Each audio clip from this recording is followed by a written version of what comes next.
Menyapa Anda semuanya di program Bible Everyday. Mari kita pelajari bersama-sama 2 Titus. Ini sekali lagi surat yang ditulis oleh Rasul Paulus ditujukan kepada anak rohaninya Titus.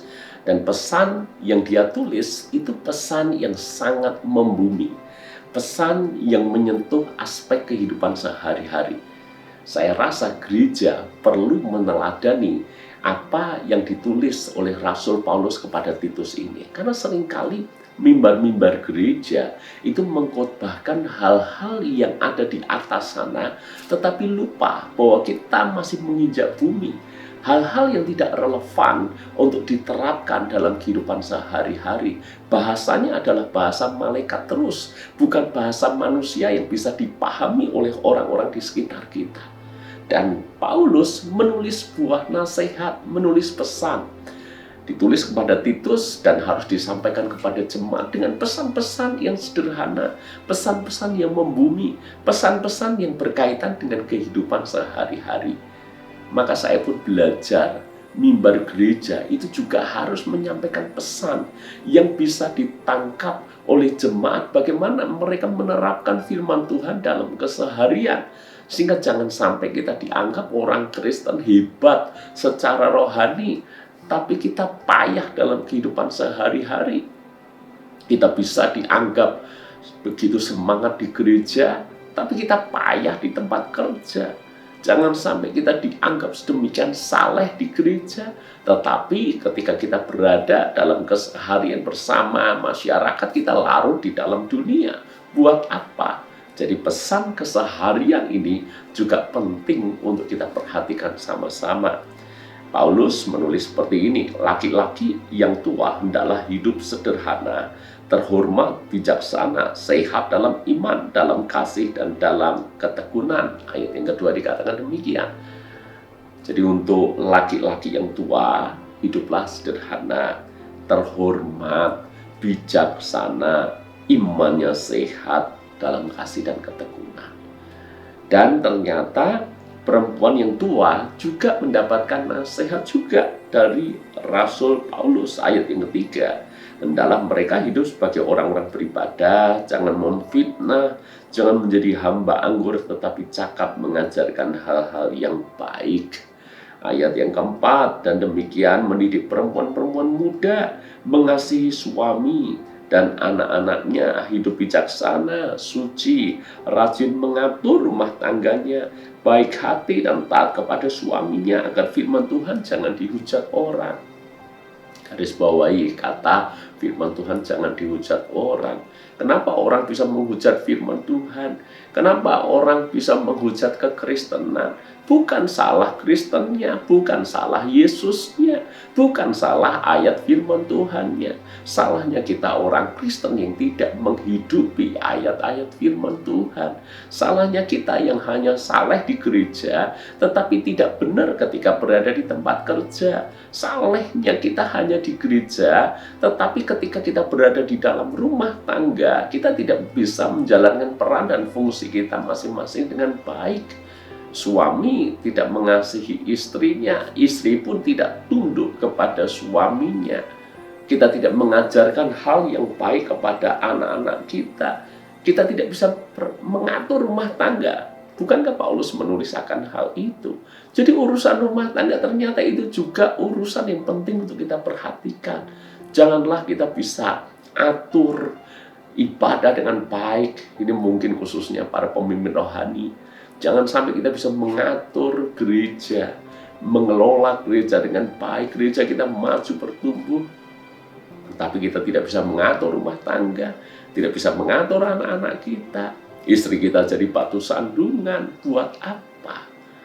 Jadi rupanya ini hal yang penting juga kita perhatikan sama-sama. Lalu kemudian, demikian juga orang-orang muda. Jadi yang sudah tua sudah, perempuan tua juga sudah, lalu kemudian perempuan muda sudah, lalu kemudian anak-anak muda. Demikian juga orang-orang muda, nasihatilah mereka supaya mereka menguasai diri dalam segala hal.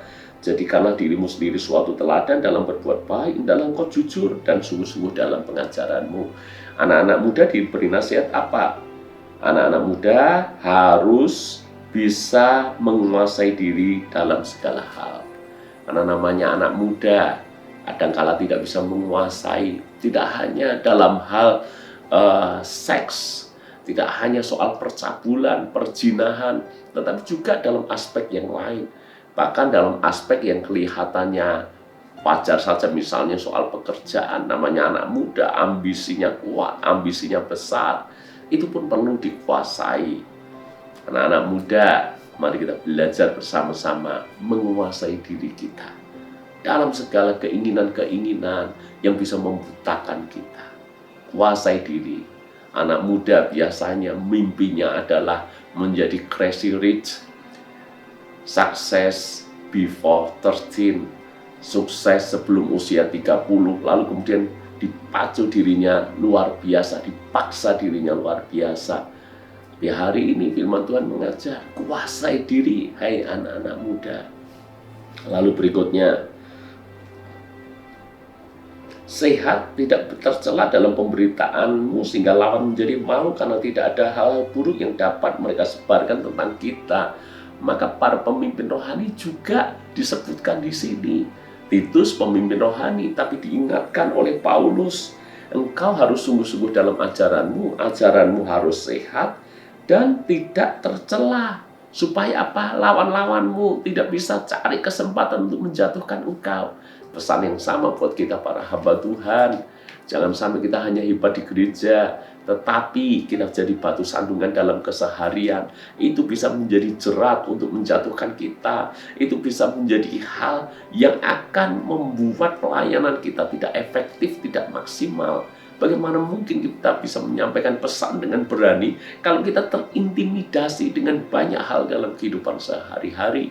Misalnya, kita sendiri banyak hutang, kita tidak mampu bayar, sehari-hari kita ditagih oleh debt collector. Bagaimana mungkin kita bisa berkata kepada jemaat bahwa Tuhan memberkati, bahwa Tuhan menyediakan, Tuhan mencukupkan, Tuhan baik?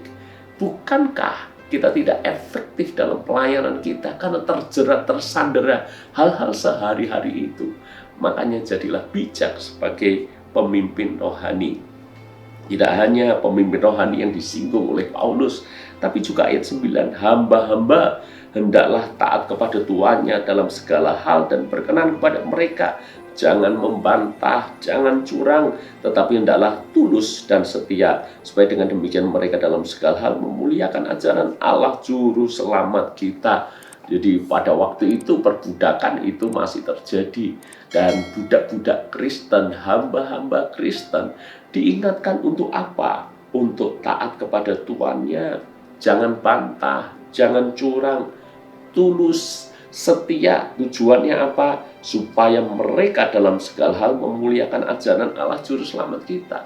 Supaya Tuhan kita tahu bahwa ini hamba Kristen atau orang Kristen yang jadi budak tapi mengikuti sungguh akan ajaran Kristus.